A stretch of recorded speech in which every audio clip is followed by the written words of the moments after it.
Morning children BEd second year अर्थात BEd द्वितीय वर्ष पेपर 10।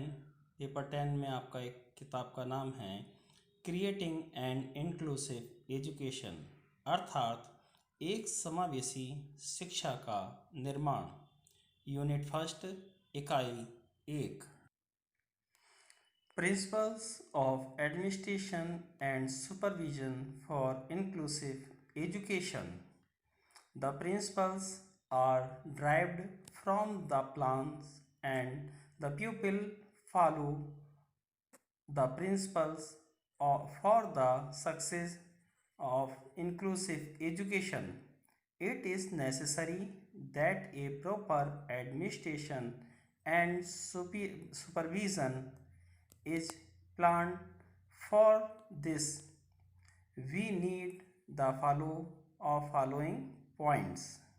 अर्थात समावेशी शिक्षा के लिए प्रशासन एवं निरीक्षण के सिद्धांत।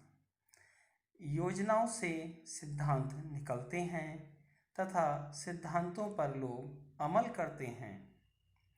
समावेशी शिक्षा की सफलता के लिए ये आवश्यक है कि एक उचित प्रशासन एवं निरीक्षण की योजना बनाई जाए, अर्थात एक ऐसा प्रशासन होना चाहिए जो ऐसे बालकों का समय समय पर निरीक्षण करे, उनका ध्यान दे, उनको क्या चीज़ किस समय आवश्यक है इस चीज़ का हमें ध्यान देना चाहिए, जिसके लिए हमें निम्नलिखित बातों पर विशेष रूप से ध्यान देने की आवश्यकता है।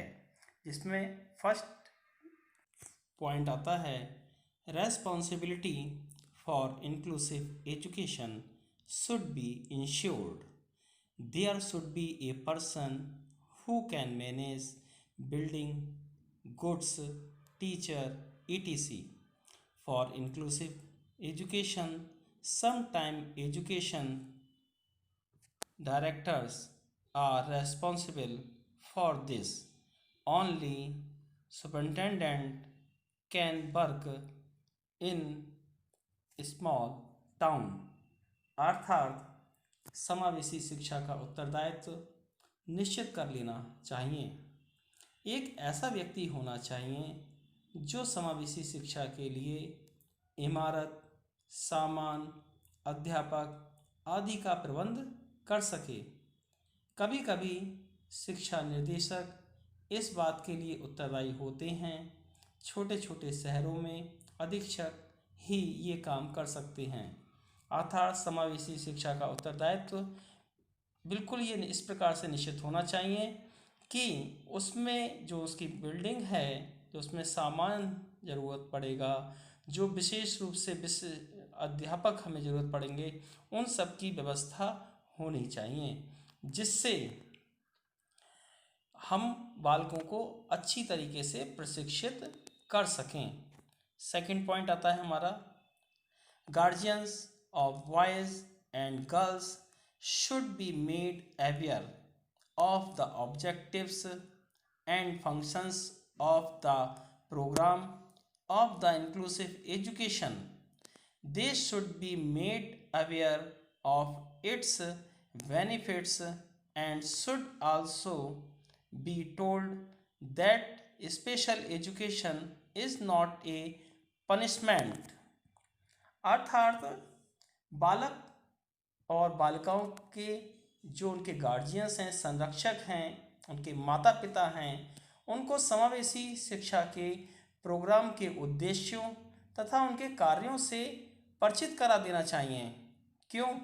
क्योंकि अगर हम माता पिता को या उनके जो संरक्षक हैं बालकों और बालिकाओं के बारे में उनको बता देंगे कि हमारे उद्देश्य हैं, क्या हमारे कार्य हैं, इससे उनके लाभों से अगर हम अवगत करा देना चाहिए और ये भी बता देना चाहिए कि जो हम एजुकेशन दे रहे हैं ये कोई उनको पनिशमेंट नहीं है, कोई उनका दंड नहीं है। इसी क्रम में हमारा तीसरा बिंदु आता है the managers must recognise that inclusive education will definitely cost more। As parents spend more on their disabled child education, so the direct and state should also spend more। अर्थात जो प्रबंधकर्ता हैं, प्रबंधकर्ता को इस बात को अवश्य मानना चाहिए कि समावेशी शिक्षा से अवश्य अधिक खर्च होगा।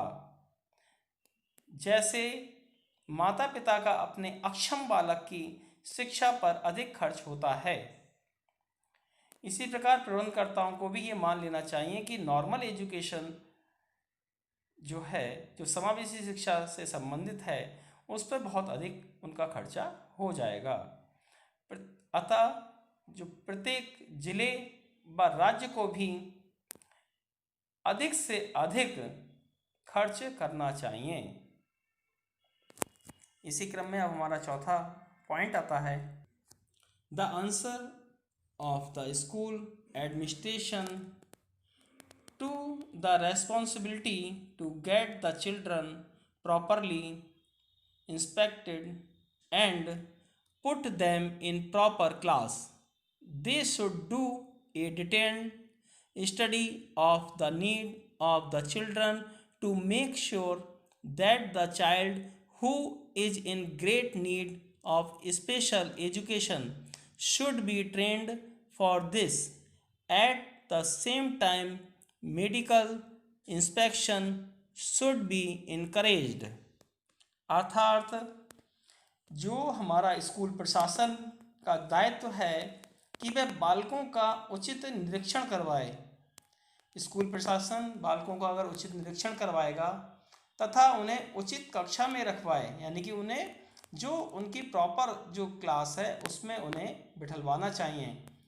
उन्हें बालकों की आवश्यकताओं का विस्तृत अध्ययन करना चाहिए। स्कूल प्रशासन की ये ड्यूटी भी बनती है कि वो बालकों की जो उनकी आवश्यकताएं हैं उसका विशेष रूप से वो उनको अध्ययन करे, ये निश्चित करने के लिए कि किस बालक को विशेष शिक्षा की अत्यंत आवश्यकता है।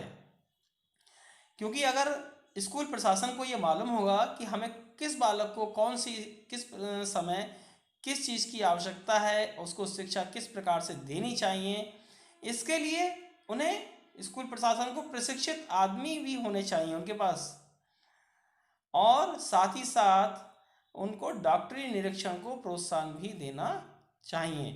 डॉक्टरी प्रशिक्षण को क्यों? वो इसलिए जिससे बालकों का स्वास्थ्य का ध्यान रखते हुए कि बालकों का स्वास्थ्य सही रहे। नेक्स्ट फिफ्थ पॉइंट आता है हमारा, the administration must make proper arrangements for proper building and proper belongings. अर्थात प्रशासन को आवश्यक रूप से उचित इमारत व सामान का प्रबंध करना चाहिए। प्रशासन को ये भी देखना चाहिए कि जहाँ पर ये बालक शिक्षा ग्रहण कर रहे हैं वहाँ की बिल्डिंग सही होनी चाहिए, उसी तरह अनुपात बननी चाहिए, और जो सामान ज़रूरत पड़ेगा वो भी उनका प्रॉपर वे में उनके पास होना चाहिए। नेक्स्ट हमारा 6 पॉइंट आता है, the administration should have a special policy to send boys and girls to special class. Parents should give reason for this and should also ensure that when the education of such students end। अर्थात प्रशासन के पास बालकों और बालिकाओं को विशेष शिक्षा में भेजने के लिए विशेष नीति होनी चाहिए। यानी कि आपका जो प्रशासन है उसको ये भी जानकारी होनी चाहिए कि वो जिस पॉलिसी, एक स्पेशल पॉलिसी के द्वारा उन्हें बच्चों को, जो भी हमारे पास बालक या बालिका हैं, उनको क्लास में विशेष उनकी क्लास होनी चाहिए और विशेष पॉलिसी होनी चाहिए। और साथ ही साथ माता पिता को इसका कारण भी बता देना चाहिए। जो स्कूल प्रशासन है हमारा, उसको माता पिता को साथ लेकर उनको इसका कारण भी बता देना चाहिए कि ऐसे विद्यार्थियों की शिक्षा कब समाप्त होगी। ये भी निश्चित कर लेना चाहिए कि इन विद्यार्थियों की शिक्षा कितने समय तक चलेगी। नेक्स्ट हमारा सातवां पॉइंट आता है, the administration should plan according to the interest of the children so that the students do not feel malised in the particular class, such children will feel good in the class. अर्थात प्रशासन को चाहिए कि वह सभी बालकों की रुचि के अनुसार योजना बनाए। प्रशासन को ये भी चाहिए कि बालक जो भी हैं उनकी जो रुचि है उसके अनुसार ही उनको एक प्लानिंग करनी चाहिए, ताकि विशेष कक्षा में कुछ समायोजित का बालक अनुभव न कर सके। बालक को वहाँ पर उन बालकों के संग समायोजन करने में किसी भी प्रकार की कोई परेशानी, कोई दिक्कत नहीं आनी चाहिए। Next, the administration should make a plan that the children of the all inclusive class can make connection with other children which is average।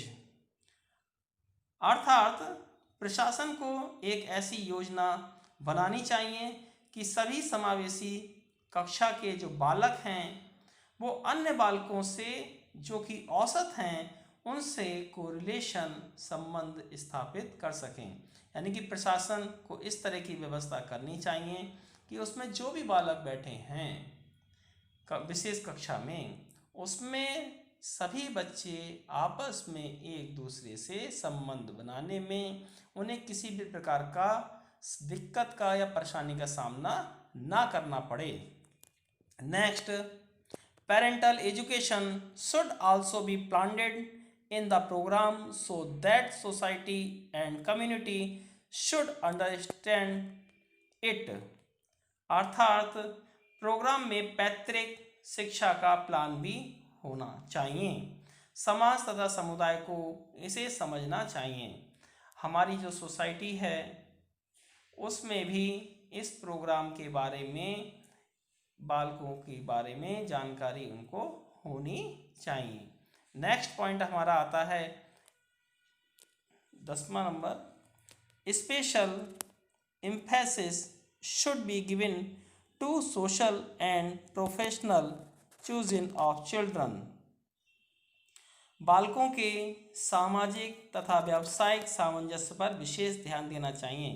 प्रशासन को ये भी ध्यान देना चाहिए कि हमारा जो बालक हैं उनमें सामाजिक तथा व्यावसायिक रूप से विशेष ध्यान देना चाहिए, जिससे वो उसके संग एडजस्टमेंट कर सकें। अब हमारा नेक्स्ट 11वां बिंदु आता है हमारा, the administration should keep this in mind that inclusive education has been organised keeping in mind individual interested and needs. अर्थात प्रशासन को यह बात भी ध्यान में रखनी चाहिए कि समावेशी शिक्षा का आयोजन व्यक्तिगत रुचियों व आवश्यकताओं को ध्यान में रखते हुए किया गया है। इस प्रकार से आज हमने यूनिट 1 में समावेशी शिक्षा के लिए प्रशासन और निरीक्षण के सिद्धांतों पर अंग्रेजी व हिंदी में जाना और समझा। थैंक यू, धन्यवाद।